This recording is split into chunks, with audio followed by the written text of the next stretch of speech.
चलिए अब बढ़ते हैं आगे खबरों में। छत्तीसगढ़ से अंतर्गत आने वाले दुर्ग की खबर है। चुनाव आयोग पर यहां गंभीर आरोप लगे हैं, जिसके बाद एक प्रेस कॉन्फ्रेंस को किया गया।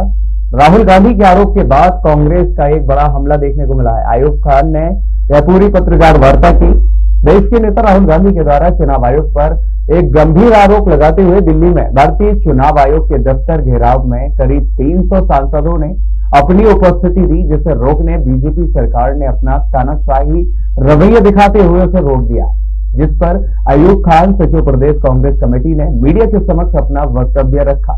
केंद्र की कांग्रेस पार्टी के नेता प्रतिपक्ष राहुल गांधी द्वारा देश के सामने उजागर किए गए वोट चोरी के मामले ने बीजेपी और चुनाव आयोग की मिलीभगत सामने लाते हुए दिल्ली की राजनीति को गरमा दिया है, जिसके चलते देश भर में इस पूरे मुद्दे को लेकर आरोप प्रत्यारोप का जो दौर है वो शुरू हो चुका है। प्रदेश कांग्रेस कमेटी के सचिव अयूब खान ने अपनी तीखी प्रतिक्रिया देते हुए प्रेस वार्ता कर अपना पक्ष प्राथमिकता से रखा। सुनिए इस प्रेस कॉन्फ्रेंस के दौरान उन्होंने क्या कुछ कहा। राहुल गांधी जी ने आरोप लगाया भी है, साथ में वोट चोरी जिस तरीके से चुनाव आयोग ने वोट चोरी किया है उसका सबूत भी दिल्ली में प्रेस वार्ता कर पेश किया है। उसमें उन्होंने बिंदुवार क्रमवार वोट चोरी की पूरी जानकारी देश के सामने, आप सब पत्रकारों के सामने, सोशल मीडिया के सामने उन्होंने रखी है। अगर उन्होंने कहा था कि देश में वोट चोरी हो रहा है तो वोट चोरी के पूरे सबूत भी पेश किए, लेकिन उनका जो पूरा विस्तार पूर्वक एक एक विषय में उन्होंने समझाया, उसमें से कुछ ऐसे प्रमुख बातें हैं जो मैं आज आपके सामने रखना चाहता हूं। उन्होंने बताया कि कर्नाटक लोकसभा चुनाव में कांग्रेस को 16 सीट मिलने वाली थी, जिसमें कांग्रेस को 9 सीट प्राप्त हुई।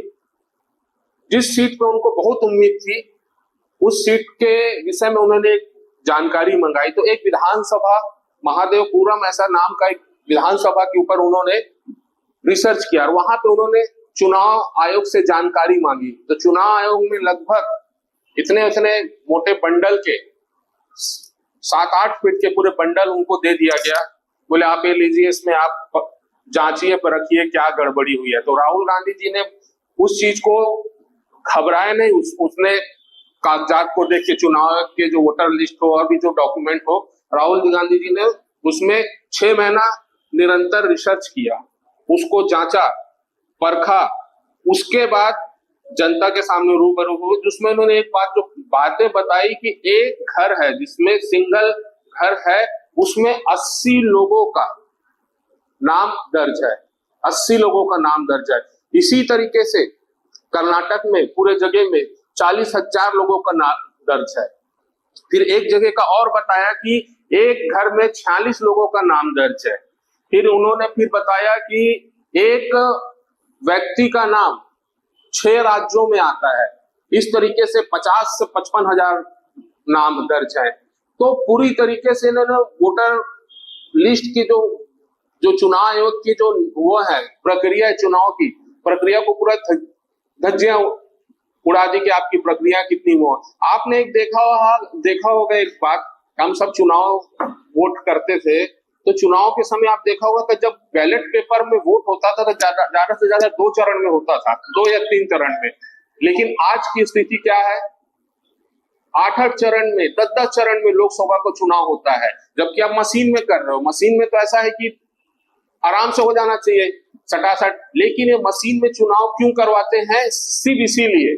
क्या होता है, देखो मैं आपको बहुत सारी चीजें जो मुझे ऐसा लगता है मैं आपको बता रहा हूं कि जैसे एक आदमी का 5 जगह नाम है। पहले क्या होता था, पहले जमाने में आप जाओगे ना तो पहले क्या होता था, फर्जी वोट बोलते थे। फर्जी वोट का मतलब होता था मेरा वोट किसी अन्य व्यक्ति ने जाके दे दिया। अभी फर्जी वोट जैसी चीजें नहीं है, वोटर आईडी होता है।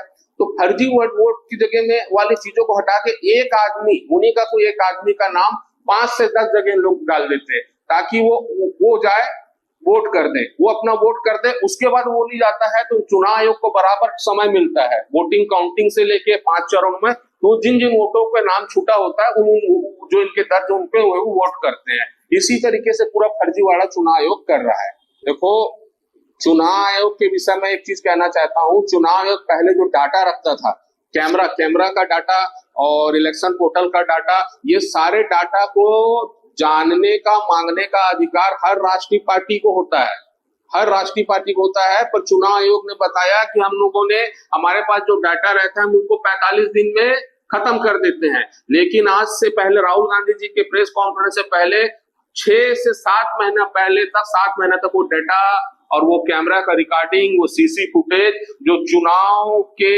मतदान से लेके आखिरी तक मतदान होता है, मतदान के बाद स्ट्रांग रूम, उसके बाद काउंटिंग रूम, अगर ये 45 दिन में इनका डेटा समाप्त हो जाता है तो चुनाव प्रक्रिया खुद 2 महीना चलती है। मतलब चुनाव आयोग सरासर झूठ बोल रहा है। आप चुनाव प्रक्रिया 2 दिन कैसे चलती है? कम से कम 40 से 45 दिन वोटिंग होता है, उसके 10-5 दिन के बाद काउंटिंग होता है। इस पूरी प्रक्रिया में खुद उनके चुनाव आयोग बोल रहे हैं कि हमारे 45 दिन में डेटा डिस्ट्रॉय हो जाता है, ऑटोमेटिक खत्म हो जाता है। तो ये पूरा चुनाव आयोग का जो शपथ की बात जो कर रहा है वो तरीके से गुमराह कर रहा है। यह राष्ट्रीय पार्टी का देश के नेता प्रतिपक्ष उसमें सबूत मांग रहे हैं, आप सबूत दो, आप हमको डेटा पर प्रोवाइड करो, हमको कागजात प्रोवाइड करो। वो कुछ दे नहीं रहे तो हम उस विषय में कैसे बोले? दे ही नहीं जा रहे डिजिटल मतपत्र को, वो तो दे ही नहीं रहे, उसी की तो मांग कर रहे हैं डिजिटल मतपत्र को कि दिया जाए। लेकिन कांग्रेस पार्टी इसमें रुकने वाली नहीं, ना थमने वाली नहीं, लगातार इसका विरोध प्रदर्शन होगा। जैसे आज सदन में भी इस बात को बहुत जोरों से उठाया गया है, आज सदन में उठाया गया है। साथ में चुनाव आयोग का जो दफ्तर है, सदन मतलब लोकसभा सदन में, वहां पर पैदल मार्च किया जा रहा है। इसी से तो पूरा जो शंका है जो कांग्रेस पार्टी का अन्य पार्टियों का, जो विपक्षी पार्टियों, उसको साबित करता है कि आप मतलब उस चुनाव आयोग का फेवर कर रहे हैं। अरे इसमें तो ये भी बोलना चाहिए ना भाजपा वाले को, हाँ भाई ये तो गलत हुआ है। क्या भाजपा वाले से इसमें एग्री करते हैं कि एक घर से 80 लोगों का नाम होता है? अरे इसमें क्या एग्री करते हैं क्या कि एक आदमी का 5 राज्यों में नाम होता है? आपको पता होना चाहिए, चुनाव आयोग में जब आप नाम कटवाने जाते हैं तो एक फॉर्म होता है, उस फॉर्म का एग्जैक्ट नाम पता नहीं, उसमें विलोपित करवा के उस फॉर्म में सिग्नेचर करा के दूसरी जगह जाके नाम ऐड किया जाता है। बगैर अगर उसके ये नाम को ऐड किया जा रहा है तो मतलब समझ लीजिए चुनाव आयोग एजेंट की तरह काम कर रहा है। बिल्कुल हुई होगी। देखो छत्तीसगढ़ का चुनाव का जो रिजल्ट है अप्रत्याशित है, पूरे देश भर में लोग, उनको यकीन नहीं था कि छत्तीसगढ़ में कांग्रेस हारने वाली है। मुझे तो साफ लगता है कि इन लोगों ने 400 पार का नारा दिया था, अब की बार 400 पार। 4 राज्यों में चुनाव होने वाले थे, 4 राज्यों में जैसे तेलंगाना, छत्तीसगढ़, मध्य प्रदेश और राजस्थान। मध्य प्रदेश और राजस्थान की स्थिति 50-50 थी और तेलंगाना और छत्तीसगढ़ में कांग्रेस की वापसी थी, तेलंगाना में भी कांग्रेस की वापसी थी। ये 400 पार का नारा, अगर ये 50% राज्यों में हार जाते, दोनों राज्यों में दो इधर हारते, 2 उधर, दिन का 400 पारा का जो नारा था वो सूट नहीं होता। इसलिए उस 400 पार के नारा को मजबूत बनाने के लिए लोगों ने छत्तीसगढ़ में भी वोट चोरी करके छत्तीसगढ़ की सरकार को, कांग्रेस की सरकार को हरा दिया।